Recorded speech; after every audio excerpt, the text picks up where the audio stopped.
नमस्कार, स्वागत है आप सभी का मनी गुरु के इस खास शो में। मैं हूं साक्षी बत्रा। आज हम इस खास शो में बातचीत करेंगे गोल्ड की और गोल्ड से होने वाली कमाई की। गोल्ड ज्वेलरी की भारत में क्या इमोशनल वैल्यू है ये तो हम सब जानते ही हैं। सब चाहते हैं कि ज्यादा से ज्यादा सोना खरीदें। इसी चाहत ने लोगों की तिजोरियों में 20,000 करोड़ टन सोना जमा कर रखा है, जो कि किसी काम का नहीं है, क्योंकि इस सोने से आप कुछ कमाई नहीं कर रहे हैं। इसी तरह से कई लोग ऐसे भी हैं जो चाहते हैं कि सोने से कमाई करना, लेकिन उनके पास कोई भी फिजिकल फॉर्म में सोना नहीं है। तो क्या वो भी सोने से कमाई कर सकते हैं, सोने में निवेश कर सकते हैं? इसके बारे में आज चर्चा करेंगे। अगले आधे घंटे के दौरान मनी गुरु के इस खास सेगमेंट में हम बात करेंगे कि सोने से कमाई करने के कौन से हैं 3 सबसे महत्वपूर्ण तरीके। हमारे साथ आज के खास मेहमान जुड़े हैं, जाने माने फाइनेंशियल प्लानर हैं हर्ष रुंगटा जी। रुंगटा जी, बहुत बहुत स्वागत है आपका जी बिजनेस पर और बहुत ही शुक्रिया अपना समय हमें को देने के लिए। इस खास शो में सबसे पहले हम जानना चाहेंगे एक बहुत ही पॉपुलर इंस्ट्रूमेंट के बारे में, यानी कि गोल्ड ईटीएफ के बारे में जानना चाहेंगे कि ये कितना महत्वपूर्ण इंस्ट्रूमेंट है निवेश के लिए, और क्या आज के जमाने में आपको लगता है निवेशक अगर यहां निवेश करते हैं तो इन्वेस्टमेंट उनका काफी रेलेवेंट रहेगा? रुंगटा जी, क्या आप सुन पा रहे हैं हमें? जी, बहुत बहुत स्वागत है आपका रुंगटा जी हमारे इस खास शो में। आपसे सबसे पहले यही जानना चाहेंगे कि आज हम बात कर रहे हैं गोल्ड में निवेश की, और गोल्ड में निवेश करने के कई तरीके होते हैं, और सबसे पहले हम जो बात करने वाले हैं वो बहुत ही पॉपुलर इंस्ट्रूमेंट है गोल्ड ईटीएफ। यानी कि इस इंस्ट्रूमेंट में हम जानना चाहते हैं कि निवेशक अगर निवेश करते हैं कितना फायदा होगा उनको। काफी अच्छे खासे रिटर्न्स भी सालाना में यहाँ पर मिलते हैं, लेकिन आज के जमाने में अगर वो यहाँ पर निवेश करते हैं तो बाकी इंस्ट्रूमेंट्स के मुकाबले क्या यहाँ पर निवेश आपको रेलेवेंट लगता है? तो जहाँ तक गोल्ड ईटीएफ का सवाल है, गोल्ड ईटीएफ एक जरिया है सोने में इन्वेस्ट करने का। फिजिकल गोल्ड में नहीं इन्वेस्ट करके आप एक म्यूचुअल फंड कंपनी को वो दीजिए, म्यूचुअल फंड कंपनी उससे सोना खरीदती है। तो आप इन्वेस्ट सोने में ही कर रहे हैं, जो रिटर्न आपको मिल रहा है वो सोने के भाव के हिसाब से ही मिलेगा, लेकिन म्यूचुअल फंड के मार्फत मिलेगा जो कि लिस्टेड है स्टॉक एक्सचेंज पर। तो ये जब सोने के इन्वेस्टमेंट काफ़ी पॉपुलर था तब ईटीएफ काफ़ी पॉपुलर था। बीच में जब सोने में इतना ज़्यादा लोगों को रुचि नहीं थी तब ईटीएफ, गोल्ड ईटीएफ्स की भी जो इन्वेस्टमेंट था वो कम हो गया था। अब इन दिनों में सोने में फिर से रुचि आई है, तो थोड़ा बहुत ईटीएफ में फिर से रुचि आनी लोगों को शुरू हुई है। जी, रुचि तो जरूर आनी शुरू हुई है, लेकिन क्या आज के जमाने में ये रेलेवेंट है यहाँ पर निवेश करना, ये जानना चाहेंगे। तो जहां तक अब गोल्ड ईटीएफ का सवाल है, तो अब गोल्ड ईटीएफ के मुकाबले में आपको दूसरे गोल्ड ईटीएफ में म्यूचुअल फंड कंपनी को एक सर्टेन एक्सपेंस रेशो होता है। अब उसके बजाय अगर आप गोल्ड फंड में, गोल्ड बॉन्ड में इन्वेस्ट करें, जो भी एक ग्राम का एक बॉन्ड होता है उसी तरीके से ईटीएफ भी 1 ग्राम का 1 यूनिट होता है। तो अब आप अगर गोल्ड बॉन्ड में करें, ईटीएफ में आपका खर्चा होता है, गोल्ड बॉन्ड में ऑन द अदर हैंड आपको ब्याज मिलता है। तो मेरे ख्याल से आज के दौर में गोल्ड बॉन्ड जो है वो ईटीएफ से बेटर इन्वेस्टमेंट ऑप्शन है।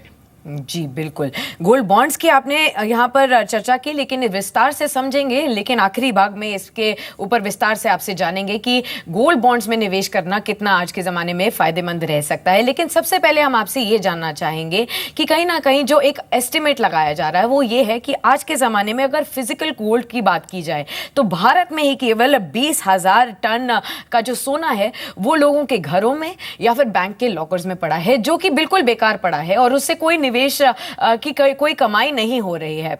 तो इसे लोग कैसे कमाई कर सकते हैं? आइडल गोल्ड को लोग कैसे यूज कर सकते हैं, ये हमारे इन्वेस्टर्स को बताइए। तो एक बहुत बड़ी ये जो जिसे कह सकते हैं कि विडंबना ही है कि जो हमारे देशवासियों को जो सोने से प्यार है उसकी बहुत बड़ी कीमत जो है वो हम सब मिलकर चुका रहे हैं। आज बहुत बड़ा हिस्सा जो हम हमारा माल या सर्विसेज एक्सपोर्ट करके जो कमाते हैं उसका बहुत बड़ा हिस्सा सोना इंपोर्ट करने में चला जाता है, क्योंकि सोना जो है वो इंडिया में माइन नहीं होता या बहुत ही कम मात्रा में माइन होता है। और वो बाहर से आता है, और इसीलिए जो प्रेशियस फॉरेन एक्सचेंज है वो सोना खरीदने में चला जाता है। एट द सेम टाइम, जैसे आपने कहा, 20,000 टन सोना खाली पड़ा हुआ है जो बिल्कुल काम नहीं आ रहा है। तो सरकार ने ये कई स्कीमें जो लागू करी है, उससे आप सोने में इन्वेस्ट भी कर पाएंगे, एट द सेम टाइम जो एग्जिस्टिंग जो सोने का भंडार है वो भी यूज में आ जाएगा। ऐसी टाइप की स्कीम्स जो है सरकार ने लाई, ताकि जो उसका एक बहुत बड़ा कॉस्ट हम चुका रहे हैं, फॉरेन एक्सचेंज देकर सोना खरीदने का जो कॉस्ट है, उसको कम करने के लिए सरकार ने ये स्कीम्स लाई हैं। और इस सब स्कीम्स, और ये इन्वेस्टर्स के लिए भी अच्छा है, क्योंकि अब सोने को इन्वेस्ट करने में जो कॉस्ट लग रहा था, अब वो कॉस्ट लगने के बजाय अब आपको उस पर ब्याज मिलेगा। तो ये विन विन सिचुएशन है कि एक देश का फॉरेन एक्सचेंज भी बचता है, और आपको भी सोने के इन्वेस्टमेंट अगर करना है आपको, तो सोने के इन्वेस्टमेंट पर आपको ब्याज मिलता है, जो कि फिजिकल गोल्ड पर आपको नहीं मिलता। जी बिल्कुल, ये बहुत ही महत्वपूर्ण आपने पॉइंट यहाँ पर रखा है कि ये ऐसी स्कीम्स हैं, गोल्ड मोनेटाइजेशन स्कीम्स, जैसे कि सरकार ने हाल में लागू की हैं, जिससे आपको ब्याज भी मिलता है आपके निवेश पर। लेकिन आपसे ये जानना चाहते हैं कि सरकार की काफ़ी कोशिश रही है इस स्कीम को पॉपुलर करने में, लेकिन कहीं ना कहीं ये लोगों को भा नहीं रही है, क्योंकि कहीं ना कहीं लोग ये समझते हैं कि उनको इससे नुकसान है। लेकिन क्या आपको लगता है कि कहीं ना कहीं जो लोगों को कंसर्न है अपने सोने से जुदा होने का, वो इस स्कीम से कहीं ना कहीं जो है हटता हुआ नजर आ रहा है? आप लोगों को कैसे समझाएंगे कि इस स्कीम से उनको फायदा है लेकिन नुकसान नहीं है?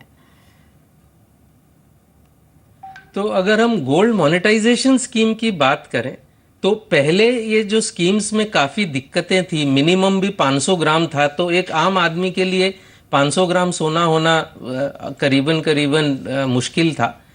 अब जो है उन्होंने मिनिमम 30 ग्राम कर दिया है।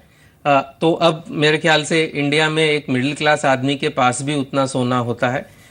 इनफैक्ट इवन मतलब लोअर मिडिल क्लास में भी उतना सोना होता है। तो अगर आपके पास ऐसा सोना पड़ा हुआ है जो आप यूज नहीं करते, अगर आपकी कोई पुरानी फैमिली ज्वेलरी है जो पुश्तैनी एक जनरेशन से दूसरे जनरेशन में पास ऑन हो रही है, तो वो गोल्ड मोनेटाइजेशन स्कीम के लिए नहीं है।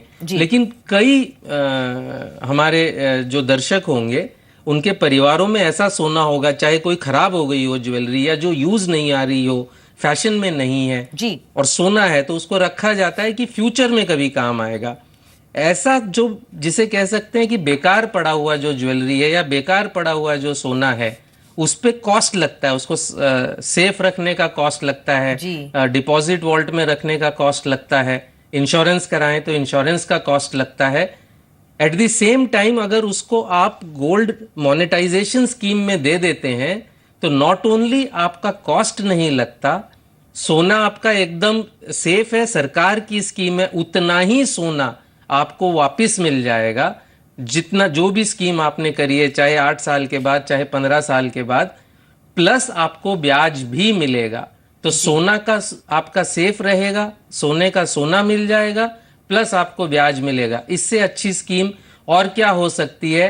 देश को भी फायदा हो रहा है, क्योंकि अब जो आपका सोना बेकार पड़ा हुआ था वो काम आ रहा है, न कि बाहर से सोना खरीदना पड़ रहा है प्रेशियस फॉरेन एक्सचेंज देकर। जी बिल्कुल, तो कहीं ना कहीं कभी ना कभी तो आपको ये रिटर्न करना ही होता है, एक्सचेंज करना ही होता है, तो क्यों ना इसी स्कीम में आप निवेश करके फ़ायदा उठा लें, और जिससे कि कंट्री को भी फ़ायदा हो रहा है, इंपोर्ट बिल भी हमारा कम होते हुए नज़र आएगा। लेकिन साथ ही मिस्टर रुंगटा, आपसे ये भी जानना चाहेंगे कि कहीं ना कहीं लोगों के मन में ये भी डर है कि अगर वो इस स्कीम में निवेश करते हैं तो उन्हें अपने जो डिस्क्लोजर्स देने पड़ेंगे, उससे कहीं ना कहीं उन्हें काफ़ी डर लगता है। ऐसे में आप उनको कैसे समझाएंगे कि वाकई डरने की बात है या नहीं है? नहीं, तो ऐसा है कि ये स्कीम कोई अमनेस्टी स्कीम तो नहीं है। तो आपको मतलब जो आपके पास ज्वेलरी है और जो ट्रेडिशनल ज्वेलरी है, यानी कि जो आपके समझो शादी में आई थी, बर्थडेज वगैरह में आती है, तो एक लिमिट तक शादीशुदा औरतों के लिए शायद 500 ग्राम तक की लिमिट है, नॉन शादीशुदा के लिए 200 की लिमिट है और मेल्स के लिए 100 ग्राम की लिमिट है, तब तक कोई बहुत ज्यादा सवाल नहीं पूछे जाते। अमनेस्टी स्कीम नहीं है, उस पे आपको जो भी है मतलब सवाल ज्यादा नहीं पूछे जाएंगे उस लिमिट तक। उसके ऊपर जो है सवाल पूछे जा सकते हैं और आपको जवाब देना होगा। ये कोई डिस्क्लोजर स्कीम नहीं है, लेकिन बहुत ज़्यादा सवाल इतनी लिमिट तक आपको नहीं पूछे जाएंगे। और ये सारा मतलब जैसे मैंने कहा कि जो आपकी बेकार पड़ी हुई ज्वेलरी है उसके लिए ये बहुत काम की चीज़ है। जी, लेकिन साथ ही आपसे ये भी जानना चाहेंगे मिस्टर रुंगटा कि जैसे जिन लोगों के पास फिजिकल गोल्ड नहीं है लेकिन वो भी इस स्कीम का फायदा उठाना चाहते हैं, तो क्या ऐसी पॉसिबिलिटी है कि वो भी यहाँ पर निवेश कर सके? तो ये एक पॉसिबिलिटी ऐसी है कि अगर आपको सोने में इन्वेस्ट करना है और आज करना है, तो आप उसी बैंक से, जिस बैंक में आपको जमा करना, उसी बैंक से सोना खरीद लें 24 कैरेट का और उसी बैंक में जमा करा दें गोल्ड मोनेटाइजेशन स्कीम से। इस तरीके से आपने फिजिकली खरीदा और फिर उसको ब्याज पे लगा दिया। लिटरली आपको सोना खरीद पे ब्याज मिल रहा है। ये पॉसिबिलिटी मेरे ख्याल से एक पॉसिबिलिटी हो सकती है अगर आपने मन बना लिया है गोल्ड खरीदने का तो। जी बिल्कुल, तो एक और मौका है, अगर आपके पास फिजिकल गोल्ड नहीं भी है तो आप इस स्कीम का फायदा उठा सकते हैं जिस भी बैंक में, जैसे कि माना जा रहा है जो कि पीएसयू बैंक्स होते हैं, पीएनबी, एसबीआई इसके काफ़ी बड़ी खिलाड़ी हैं। अगर आप इनके जरिए आप इस स्कीम में निवेश करते हैं तो बैंक से ही आप सोना खरीदिए और वहीं के वहीं आप गोल्ड मोनेटाइजेशन स्कीम में इसे लगा दीजिए। दोनों ही स्कीम्स में ये बताइए कि इन्वेस्टर्स को कितना और कैसे टैक्स बेनिफिट होता है? नहीं, दोनों ही जो है एक तरीका है, एक जरिया है सोने में इन्वेस्ट करने का। तो फायदा तो जब होगा, अगर गोल्ड में फायदा होगा तो इन दोनों स्कीम्स में फायदा होगा। तो गोल्ड में इन्वेस्ट करना चाहिए कि नहीं करना चाहिए, कितना करना चाहिए, वो एक अलग विषय है। लेकिन जब आपने डिसाइड कर लिया कि इतना पैसा गोल्ड में इन्वेस्ट करना है तो उसमें आप जहाँ तक ईटीएफ का सवाल है वो एक फिजिकल गोल्ड के बजाय एक ऑल्टरनेटिव है। गोल्ड मोनेटाइजेशन स्कीम एक ऐसी स्कीम है जो अपने एग्जिस्टिंग आपका जो सोना है उससे आप रिटर्न बेटर कैसा पाएं, उसके लिए जो है गोल्ड मोनेटाइजेशन स्कीम एक अच्छी स्कीम है जी। तो दोनों का जो दोनों के बेनिफिट्स हैं वो थोड़े से अलग हैं। And overall benefit of course, अगर गोल्ड में बेनिफिट होगा, गोल्ड में रिटर्न आएगा तो दोनों स्कीम्स में रिटर्न आएगा। जी बिल्कुल। साथ ही ये भी आपसे जानना चाहेंगे कि कहीं ना कहीं ये जो गोल्ड मोनेटाइजेशन स्कीम की हम बात कर रहे हैं, जिसमें हाल में सरकार ने 30 ग्राम तक का मिनिमम सोना निवेश करने की उन्होंने अलाउ कर दिया है। कई बैंक्स इस बार ही देखा जाता है, कई इन्वेस्टर्स की हमारे पास क्वेरीज आती हैं कि 30 ग्राम सोना लेने में वो काफ़ी आनाकानी करते हैं। ऐसे में लोगों को क्या करना चाहिए और कैसा उपाय होना चाहिए उनके लिए? फिलहाल थोड़ा सा इसमें लॉजिस्टिक्स इश्यूज आ रही हैं कि नंबर ऑफ ब्रांचेस, ऐसा नहीं है कि पंजाब नेशनल बैंक के हर ब्रांच में आप सोना टेंडर कर सकते हैं। तो कहाँ कर सकते हैं थोड़े लिमिटेड हैं, हर सिटीज़ में, इवन बड़े शहरों में कहाँ कहाँ आप अपना सोना दे सकते हैं वो थोड़ा सा लिमिटेड है। ये आई थिंक इस पे काफ़ी काम हो रहा है कि नंबर ऑफ जो आउटलेट्स हैं जहाँ पर आप ये दे पाएँ उनको बढ़ाने के लिए काफ़ी स्कीम पे काम हो रहा है। एक ये वर्क इन प्रोग्रेस कहा जा सकता है इसको जी।